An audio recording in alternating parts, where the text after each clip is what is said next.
Ten. জি ভাইয়া। জি জি ভাইয়া, ভাইয়া। শোনা যায়।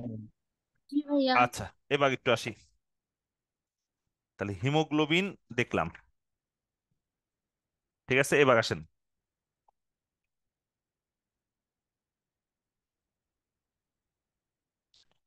এবার হলো হিমোগ্লোবিন।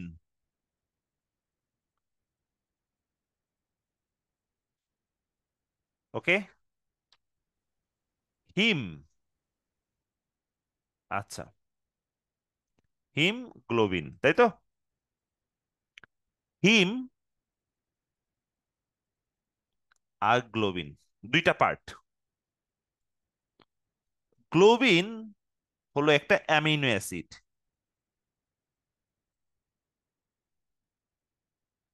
গ্লোবিন হলো একটা কি, অ্যামিনো অ্যাসিড। আর হিম হলো আয়রন প্লাস ফেরিটিন,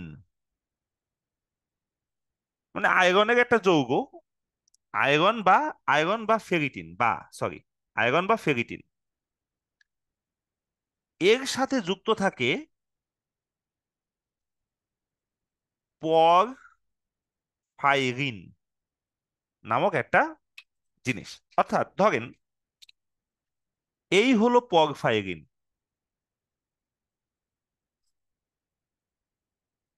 সাপোজ চিন্তা করেন, এই পরফাইরিনের উপরে এই আয়রনের মলিকিউল থাকে, Fe2+। ঠিক আছে, তাহলে এই এটা হলো একটা খাঁচা বা মাচা। পরফাইরিনটা হলো একটা মাচা, আর এটা হলো আয়রন। এখন ধরেন আমি একটা সহজ জিনিস দেখাই, তাহলে বুঝতে পারবেন আপনি।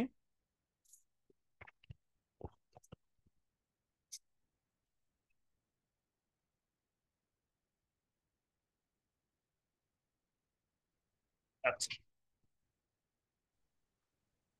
হ্যালো, দেখতে পাচ্ছেন সবাই, শুনতে পাচ্ছেন? হ্যালো। জি ভাইয়া। আচ্ছা, এই যে একটা জিনিস দেখতে পাচ্ছেন, হ্যাঁ, জি ভাইয়া। Paper weight. জি জি। এটা হলো ধরেন পরফাইরিন, আর এর উপর এই যে যে লাল ডট গুলা, এই যে লাল দাগ দিছি, এগুলো হলো সব কি, আয়রন। ওকে, এখন আসেন, এগুলো হলো আয়রন আর এটা হলো পরফাইরিন। এখন আসেন, এই পরফাইরিন তৈরি হয় ভিটামিন B9 প্লাস B12 দিয়ে। এখন আপনি আমাকে বলেন তো, ধরেন আপনার বডিতে আয়রন ঠিকঠাক আছে, পরফাইরিন ঠিক নাই, আপনার কি হিমোগ্লোবিন তৈরি হবে? না না। না। তাহলে আপনি রক্ত শূন্যতায় ভুগতেছেন বা অ্যানিমিয়াতে ভুগতেছেন, আপনার আয়রনের কারণেও হইতে পারে, আবার ভিটামিনের কারণেও হইতে পারে। পারে? বলেন। জি ভাইয়া। জি তাহলে ভাইয়া। তাহলে আপনি ধরেন একটা শিক্ষিত নাগরিক, আপনার এনিমিয়া হইছে, আপনি কি শুধু আয়রন খাবেন নাকি ভিটামিন B9 এবং B12ও খাবেন? Vitamin B9, vitamin B12। এটা খাবেন। এই জন্য দেখেন তো ভাইয়া, মনে আছে, দেখেন তো আপনাদের বাসায় বা আপনার মা বা আপনার নানি বা আপনার দাদি যারা এনিমিয়াতে ভুগে বা রক্ত শূন্যতায় ভুগে, তারা আয়রনের ট্যাবলেটের সাথে ভিটামিন খায় কি খায় না? আপনাদের মধ্যে কেউ থাকলে আমাকে একটু বলেন তো, বা আপনারা, আপনাদের মধ্যে কেউ খান না ভিটামিন? খান না ভিটামিন B9, ভিটামিন B12? ঠিক আছে, ভিটামিন B9 এর নাম হলো ফলিক অ্যাসিড। খান আপনারা কেউ? হ্যালো, কেউ খায় না? যাক, মাশাল্লাহ। হ্যালো, জি ভাইয়া। তামিরা, তুই কি খাস? হ্যালো। আচ্ছা, আমার কথাগুলো কি শোনা যাচ্ছে ভাইয়া? সবাই কি শুনতে পাচ্ছেন? জি ভাইয়া। আচ্ছা আচ্ছা, ঠিক আছে, তাহলে হবে। এখন ধরেন আপনার আয়রনের সমস্যা নাই, আয়রন আপনার বডিতে ঠিকঠাক, আপনার ভিটামিন এই জায়গা ঝামেলা, ঠিক আছে, ভিটামিন B9 বা ভিটামিন B12 এ ঝামেলা। এখন বলেন, আপনি শুধু ভিটামিন B9 বা ভিটামিন B12 খাইলেই হবে না? আয়রন কি খাওয়া লাগবে? না। কাম হয়েছে। না। খাওয়া লাগবে না। এই জন্য সাধারণত সাধারণত ঠিক আছে, যাদের কোন জায়গা সমস্যা এটা ডিটেক্ট করতে হয় আগে, করে যেটাই সমস্যা সেটা খাইতে হয়। কিন্তু বাঙালিরা আসলে কি এভাবে ডিটেক্ট করে না, না করে দুইটা একসাথে খাই ফেলে, যেটা সমস্যা সেটা ঠিক হয়ে যাবে নাকি, বুঝছেন তো? কিন্তু যে কোনো একটা সমস্যা জি হইতেই পারে। ভাইয়া। আচ্ছা, এইগুলো আবার টেস্ট করতে হয়, 5-7 হাজার টাকা খরচ হয়, কি দরকার? সবই একসাথে খাই ফেলি, যেটা সমস্যা সেটা ঠিক হবে নাকি। এখন আসেন, এখন এই অ্যামাইনো অ্যাসিডের সমস্যা থাকতে পারে না? পারে। হ্যাঁ। জি ভাইয়া। এই অ্যামাইনো অ্যাসিডের 4টা চেইন আছে: alpha chain, beta chain, delta chain, gamma chain, chain আছে।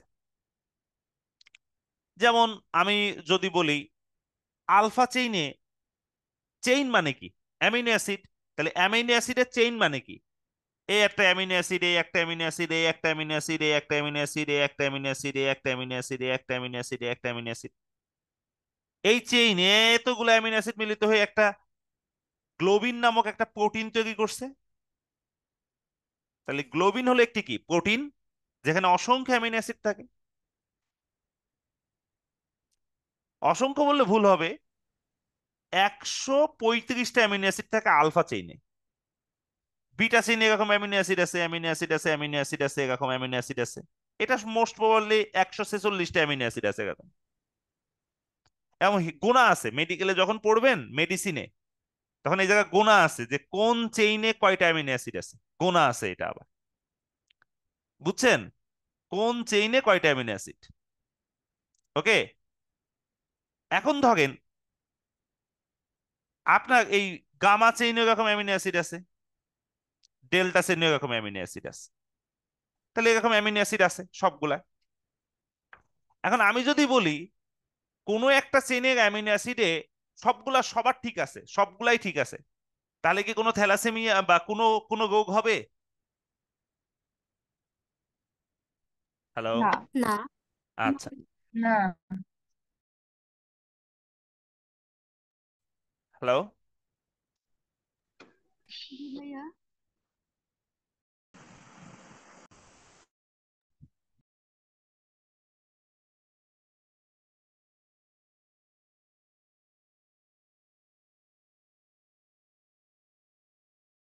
ভাই 1 মিনিট ওয়েট, ভাই একটু একটা মিনিট ওয়েট, হ্যাঁ।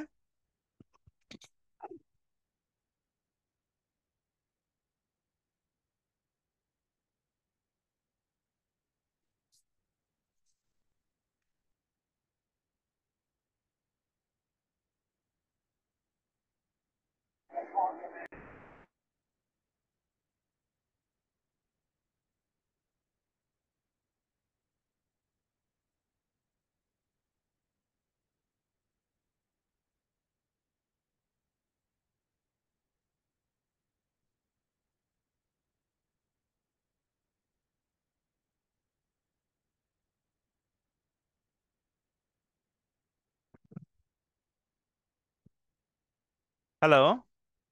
হুম। হ্যালো? শুনতে পাচ্ছেন? হ্যালো? জি ভাইয়া। জি আচ্ছা ভাইয়া। ধরেন ভাইয়া শুনছে। 1 2 3 4 5, এই 6 নাম্বার চেইনে সমস্যা হয়ে গেল কারো, এই 6 নাম্বার চেইনে সমস্যা, আর সব ঠিক আছে। তাহলে তার হিমোগ্লোবিনের গঠন ঠিক আছে কি ঠিক নাই? ঠিক নাই। ঠিক নাই। ঠিক নাই। তাহলে ওর হিমোগ্লোবিন কি ঠিকঠাক অক্সিজেন পরিবহন করতে পারবে কি পারবে না? পারবে না। পারবে পারবে না। না। কোন চেনের সমস্যার কারণে পারবে না? আলফা চেনে।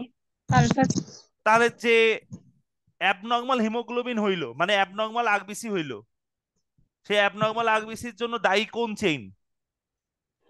আলফা আলফা চেনে। তাহলে যে আলফা থ্যালাসেমিয়াটা হবে, থ্যালাসেমিয়াটার নাম কি দিব? Alpha thalassemia. Alpha alpha thalassemia thalassemia. এখন ধরেন আমি যদি বলি বিটা চেনে সমস্যা, নাম কি? Beta thalassemia. Beta thalassemia. এবার কি হিসাব বুঝছেন? হ্যাঁ, জি এখন ভাই। ধরেন জি ভাই। আলফা চেনেও সমস্যা, বিটা চেনেও সমস্যা। থ্যালাসেমিয়া মেজর মানে এই পেশেন্ট বাঁচার সম্ভাবনা একেবারে নাই। বুঝছেন তো কাহিনী? জি ভাইয়া। এই যে এইভাবেই হলো রোগগুলা ঠিক করা হয়। এখন বলেন তো ভাইয়া, ধরেন আপনার থ্যালাসেমিয়া আছে, এবার একটা প্রশ্ন করি দেখি, এইটা খুব অস্থির একটা কোশ্চেন আসছিল। থ্যালাসেমিয়া আছে আপনার, ঠিক আছে, থ্যালাসেমিয়া মানে কি আয়রন বা ভিটামিনে কোনো জায়গায় সমস্যা না চেইনে সমস্যা? চেইনে সমস্যা। এখন চেইনে আসেন, সমস্যা।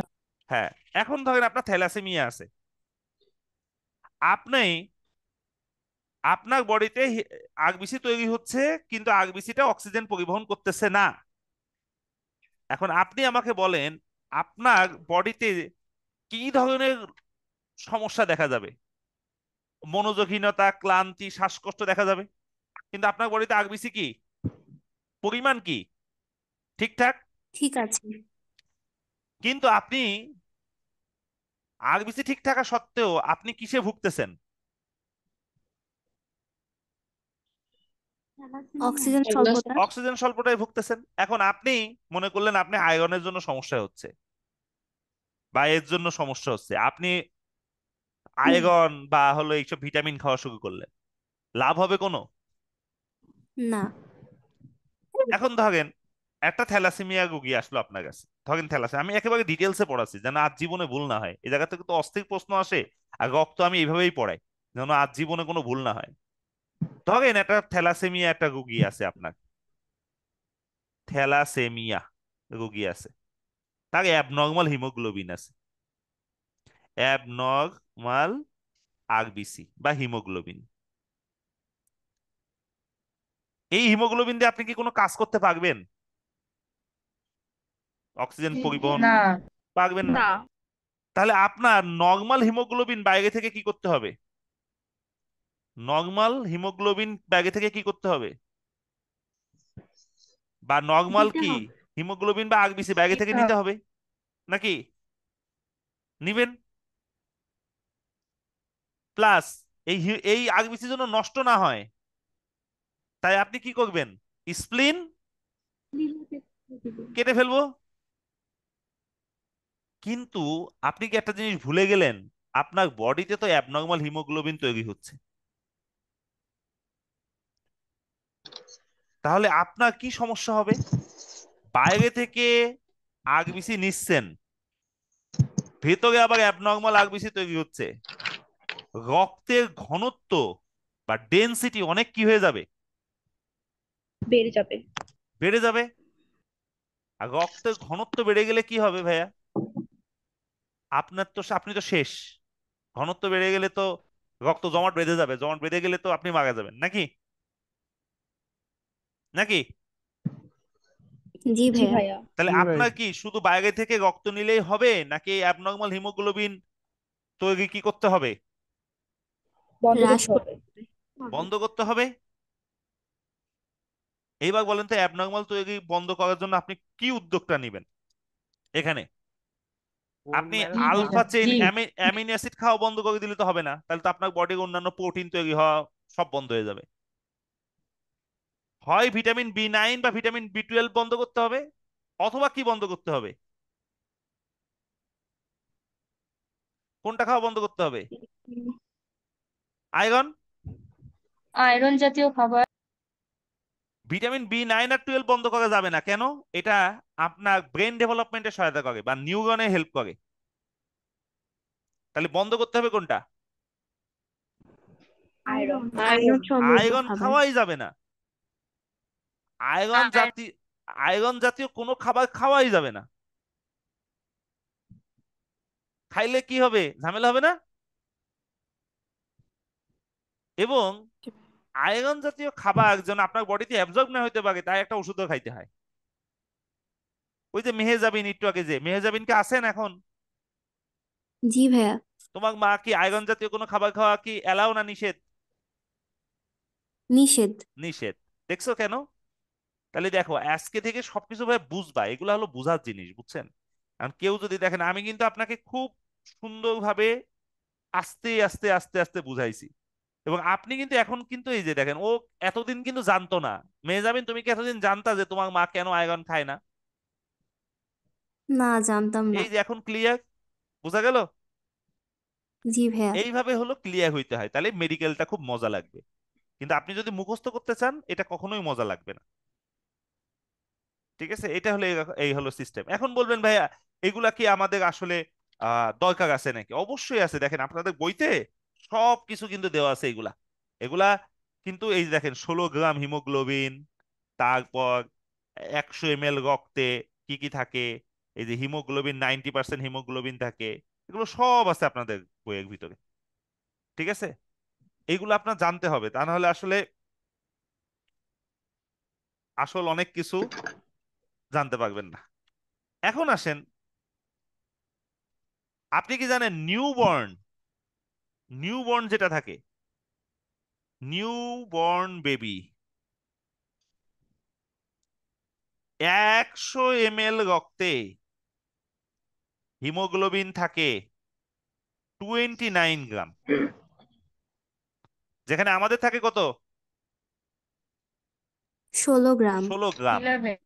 আর ওদের থাকে কত গ্রাম? 29, 29। 29 গ্রাম থাকে। এই জন্য ওরা লাল দেখায়। আস্তে আস্তে আস্তে আস্তে তারপর হিমোগ্লোবিন কমা শুরু করবে। তাই এখন বলেন তো ভাইয়া, বাচ্চা হওয়ার সাথে সাথে সাথে সাথে হয়ে গেল, বাচ্চা বাচ্চা হইলো, এখন কি হিমোগ্লোবিন বাড়তে থাকবে না আস্তে আস্তে কমবে? কমতে থাকবে। কমতে কমবে। থাকবে। কমতে থাকতে গেলে অবশ্যই আগবিসি ভাঙতে হবে, নাকি? জি ভাইয়া। ব্রেকডাউন হবে। আগবিসি ব্রেকডাউন হইলে হিমোগ্লোবিন বের হবে। হিমোগ্লোবিন ভাঙার পর আয়রন, ওকে চলে যাবে আয়রনের জায়গায়। আর একটা জিনিস ছিল না, পরফাইরিন, মনে আছে? এইটা দিয়ে তৈরি হবে জি ভাইয়া। বিলুরুবিন প্লাস বিলিভারডিন। আর এই বিলিরুবিন আর বিলিভারডিন নিয়ে তৈরি হবে পিত্ত বা বাইল, যে জন্য এবার বাথরুম কি হবে? হলুদ হবে। কারণ বিলিরুবিন বিলিভারডিনের কালার হলুদ, তাই হলুদ হবে। তাহলে বাচ্চা জন্মানোর সাথে সাথেই কি হলুদ পায়খানা করবে না কিছুদিন টাইম লাগবে? টাইম লাগবে। কিছুদিন টাইম লাগবে। হ্যাঁ, এই টাইমটা হলো 3 days। বাচ্চা জন্মানোর পর কিন্তু ভাই কালো পায়খানা করে, বুঝছেন? তারপর 2-3 দিনের মধ্যেই দেখবেন হলুদ পায়খানা করা শুরু করছে। আর হলুদ পায়খানা করা শুরু করা মানে কি, বডিতে যে বিলিরুবিন বিলিভারডিন তৈরি হয়েছে সেগুলা কি হয়ে যাচ্ছে, পিত্তের মাধ্যমে বের হয়ে যাচ্ছে। বোঝা গেল? জি ভাইয়া। ভাইয়া। হ্যাঁ। ভাইয়া, বিলি ভার্ডিন না সবুজ বর্ণের? হ্যাঁ, সবুজকে একটু হালকা করেন, হলুদ হয়ে যায় তো। একটা, আমরা যখন ভাই ইন্টারনেটে আছি, একটা মা ছুটে চলে আসছে, নর্মাল ডেলিভারি হয়েছে, বাচ্চা ছুটে চলে আসছে। মা আবার ইঞ্জিনিয়ার, ঠিক আছে, ছুটে চলে আসছে, এসে বলে যে আমার বাচ্চা কালো পায়খানা করতেছে। সেই সময় আবার ডেঙ্গুর প্রকোপ ছিল। কালো পায়খানা করে মানে কি, পায়খানার সাথে রক্ত যাওয়া না, বুঝছেন তো? তা মা মনে করছে রক্ত যাচ্ছে, ছুটে চলে আসছে হাসপাতালে। কিন্তু সে জানে না প্রথম 2 বা 3 দিন এর মধ্যে এমনিতেই নর্মালি কি পায়খানা হবে, কি বাথরুম হবে, কালো পায়খানা হবে। ঠিক আছে, তাহলে আপনি ইঞ্জিনিয়ার হইলেও আপনার বাচ্চা কাচ্চা হবে, হইলে আপনার কিন্তু এগুলো জানতে হবে, তা নাহলে কিন্তু শেষ, নাকি? আচ্ছা, তাহলে আমাদের আরবিসির আর হিমোগ্লোবিনের বেসিক জিনিসটা পড়া হইলো। এখন দেখেন, আপনাদের বইতে এটাও দিছে, দেখেন এই যে বিলুগুবিন, বিলিভারডিন, ফেরিটিন, দেখছেন সবই কিন্তু দেওয়া আছে এই বইতে, দেখছেন? এই যে প্লীহা বিশ্লেষিত হয় বিলিরুবিন, বিলিভার্ডিন এবং পিত্তের সাথে রেচন প্রক্রিয়ার মাধ্যমে বেরোয় চলে আসে, দেখতে পাচ্ছেন? জি হ্যাঁ, ভাইয়া। তাহলে এগুলা সবই পড়তে হবে, সবই আছে। ওকে, এখন আমাদের মোটামুটি হিমোগ্লোবিনটা শেষ। সামনের দিন অফলাইন ক্লাসে শুরু করব হলো ডাব্লিউবিসি, এবং আশা করি সবাই অফলাইন ক্লাসে আসবেন, নাহলে অনেক বড় বড় জিনিস মিস হয়ে যাবে। ঠিক আছে, একটু সময় নিয়ে সুন্দরভাবে পড়াচ্ছি তো, অফলাইনে আসার চেষ্টা করেন। ঠিক আছে, কারো কি কোনো প্রশ্ন আছে এখন? আমি একটু পরে রেকর্ড দিয়ে দিচ্ছি, রেকর্ডটা দেখে নেবেন সবাই আর একবার। ঠিক আছে, কারো কোনো কোশ্চেন আছে? ভাইয়া অফলাইনের তিনটার ব্যাচ কি থাকবে? সব থাকবে, যেখানে যে কটা ছিল রোজার আগে যেটা যেটা ছিল সেটা সেটা থাকবে, সবই থাকবে। ঠিক আছে, ওকে, আল্লাহ হাফেজ, আসসালামু আলাইকুম।